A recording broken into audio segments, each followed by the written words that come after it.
यानी सतगुरु रामपाल जी परमेश्वर जी ने 650 साल पहले जिन कबीर सागर की वाणियों को अपने मुख कमल से बोला, और वर्तमान में परमेश्वर ने मुख कमल से भी बोला, क्योंकि लिखते समय मानसिक रूप से वाणियां उच्चारित होती हैं और लिखने वाले भी खुद कबीर परमात्मा सतगुरु रामपाल जी। तो वर्तमान में ये कबीर वाणियां जिन पर हम वीडियो बना रहे हैं, जिनको हम पढ़ेंगे, ये सतगुरु रामपाल जी परमेश्वर अर्थात कबीर परमात्मा के मुख कमल से भी उच्चारित है और उनके कर कमल से लिखित है। हमें तो डबल डबल लाभ मिलेगा, डबल डबल फायदा। क्योंकि जो अमृतवाणी परमेश्वर कबीर जी के मुख कमल से बोली गई हैं, उसके पढ़ने सुनने से भी अनेकों पाप नाश होते हैं। ज्ञान प्रकाश पेज नंबर 9 से वाणी।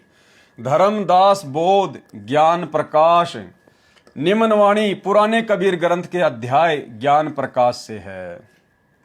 बांधवगढ़ नगर कहाए, तामे धर्मदास सार हाए। यानी बांधवगढ़ एक नगर कहाया जिसमें धर्मदास नाम के सा अर्थात सेठ रहा करते थे। धन का नहीं वार अरुपारा, हरि भक्ति में सरदा अपारा। धर्मदास जी के पास में धन की पैसे की कोई कमी नहीं थी, उसके बावजूद भी उनकी भगवान की भक्ति में अपार श्रद्धा थी। रूपदास गुरु वैष्णव बनाया, उन राम कृष्ण भगवान बताया। धर्मदास जी ने एक रूपदास नाम के संत को, जो कि वैष्णव संप्रदाय से था, उनको अपना गुरु धारण किया। और रूपदास जी ने धर्मदास जी को क्या बताया? उन राम कृष्ण भगवान बताया। राम और कृष्ण को ही परमात्मा बताया। तीर्थ व्रत मूर्ति पूजा, एकादशी और सालिग सूजा। रूपदास जी ने क्या बताया? तीर्थों पर यात्रा करो, मूर्ति की पूजा करो, एकादशी का व्रत करो और सालिग की पूजा करो, ताके मते दृढ़ धर्म निनागर। रूपदास जी के कहने से धर्मदास बिल्कुल उस पूजा पे दृढ़ था। भूल रहा वह सुख का सागर, शास्त्र विरुद्ध साधना में असली भक्ति को भूला बैठा था। तीर्थ करन को मन चाहा, गुरु आज्ञा ले चला उमाहा। जब धर्मदास जी का तीर्थों की यात्रा करने का मन किया तो ऐसे मनमुखी होकर नहीं गया। धर्मदास जी ने रूपदास जी को गुरु धारण कर रखा था, और जब धर्मदास जी की इच्छा हुई तीर्थों का भ्रमण करने की, तो जैसे वर्तमान में हमारे पूज्य गुरुदेव भगवान तो हिसार जेल में बैठे हैं, और जो निकम्मी टाइप की आत्मा होती है ना भगत, कोई तो मसूरी घूमने जा रहा है, कोई शिमला घूमने जा रहा है, कोई आसाम घूमने जा रहा है, कोई कबीर चोरा देखने जा रहा है, कोई मगर देखने जा रहा है, कोई गरीबदास जी का छुड़ानी धाम देखने जा रहा है। हमें शिक्षा लेनी चाहिए। धर्मदास जी को जब तीर्थ यात्राओं पर जाने की इच्छा हुई तो थैला उठा के मनमुखी रूप से नहीं गया। अपने गुरु रूपदास से पहले आज्ञा प्राप्त की कि हे गुरुदेव, यदि आपकी आज्ञा हो तो आपका दास कुछ तीर्थों की यात्रा करना चाहता है। रूपदास जी ने आज्ञा दी, तब धर्मदास जी तीर्थों की यात्रा पर गया। यानी गुरु आज्ञा, गुरु वचन इतना महत्व रखता है। उपदेश लेने के बाद भगत ने मनमुखी होकर कोई भी ऐसी क्रिया नहीं करनी होती है। तीर्थ करन को जब मन चाहा, गुरु आज्ञा ले चला उमाहा। उमंग में भरकर गुरु की आज्ञा लेकर तीर्थों की यात्रा पे चला। भटकत भरमत मथुरा आया, कृष्ण सरोवर में उठ नहाया। मथुरा आ गए और श्री कृष्ण सरोवर में नहाए। चौका लीपा पूजा कारण, मिट्टी वगैरह का गोबर वगैरह मिला के जो भी होता था उसका लीपा पोती करी, जमीन को लीपा। फिर लगा गीता श्लोक उच्चारण, फिर बैठकर गीता जी के श्लोकों का अध्ययन करने लगा, पाठ करने लगा। ताही समय एक साधु आया, उसी समय साधु का रूप बनाकर कबीर परमात्मा सतगुरु रामपाल जी भगवान आए। 5 कदम पर आसन लाया और 5 कदम की दूरी पर परमात्मा बैठ गए। धर्मदास को कहा आदेशा, धर्मदास जी से परमात्मा ने कहा, देखो धर्मदास जी को अपनी शरण में लगाने के लिए कबीर परमात्मा सतगुरु रामपाल जी ने कहा कि आदेश महाराज, आदेश। धर्मदास को अपनी शरण में लेने के लिए, उनसे बातचीत शुरू करने के लिए। धर्मदास जी को कह रहे भगवान कि आदेश महाराज, आदेश। धर्मदास को कहा आदेशा, जिंदा रूप साधु का भेसा। परमात्मा ने जिंदा महात्मा का रूप बना रखा था।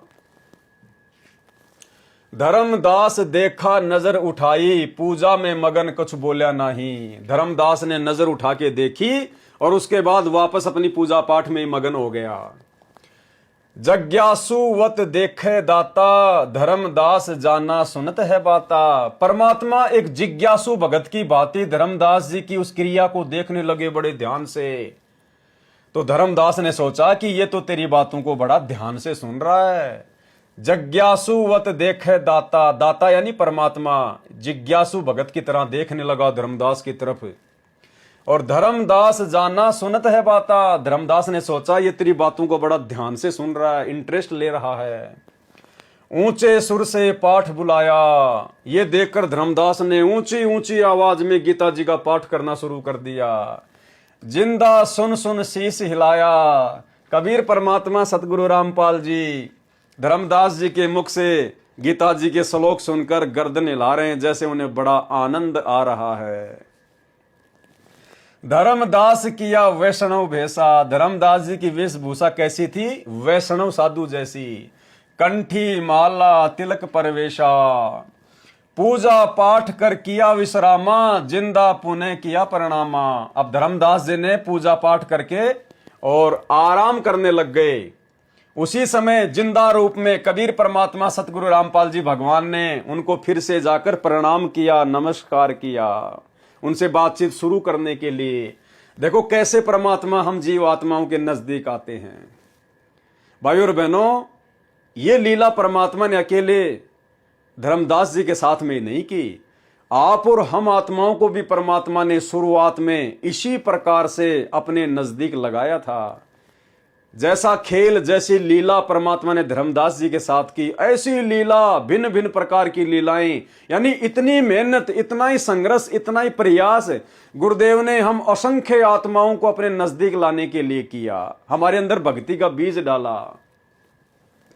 जिंदा कहे मैं सुना पाठ अनुपा। जिंदा बाबा के रूप में कबीर परमात्मा सतगुरु रामपाल जी कहने लगे कि मैंने आपका पाठ सुना है, बहुत ही अच्छा लगा। तुम हो सब संतन के भूपा, आप तो मुझे सभी साधु संत महात्माओं के राजा महाराजा की तरह लग रहे हो, मुझे आप संत शिरोमणि लग रहे हो, संत भूपा। मौके ज्ञान सुनाओ गोसाई, भक्ति सरस कहीं नहीं पाई। क्या कहा परमात्मा ने धर्मदास जी से कि हे गोसाई, हे स्वामी, मुझे आप अपना ज्ञान सुनाइए, ज्ञान समझाइए, ऐसा ज्ञान तो मुझे कहीं सुनने को ही नहीं मिला। मौके ज्ञान सुनाओ गोसाई, भक्ति सरस कहीं नहीं पाई। मुस्लिम हिंदू गुरु बहु देखे, आत्म संतोष कहीं नहीं एक के। मैंने बहुत सारे मुस्लिम धर्म गुरुओं को देखा, हिंदू गुरुओं को देखा, लेकिन मेरी आत्मा उनकी भक्ति से, उनकी क्रियाओं से संतुष्ट नहीं हो पाई। आपके पास मुझे थोड़ी बहुत उम्मीद लग रही है। धर्मदास मन उठी उमंगा। अब ऐसी बातें सुन के परमात्मा के मुख कमल से और धर्मदास के मन में उमंग उठने लगी। सुनी बड़ाई तो लाग्या चंगा। जब परमात्मा के मुख से, एक जिंदा महात्मा के मुख से धर्मदास ने जब अपनी इस प्रकार की बड़ाई सुनी, तो परमात्मा कहते हैं सुनी बड़ाई तो लाग्या चंगा। चंगा यानी अच्छा लगना। धर्मदास जी को बड़ा आनंद आया, बड़ा अच्छा लगा। बचन पे डट के कट गे फंद 84 के, कट गे फंद 84 के, कट गे फंद 84 के।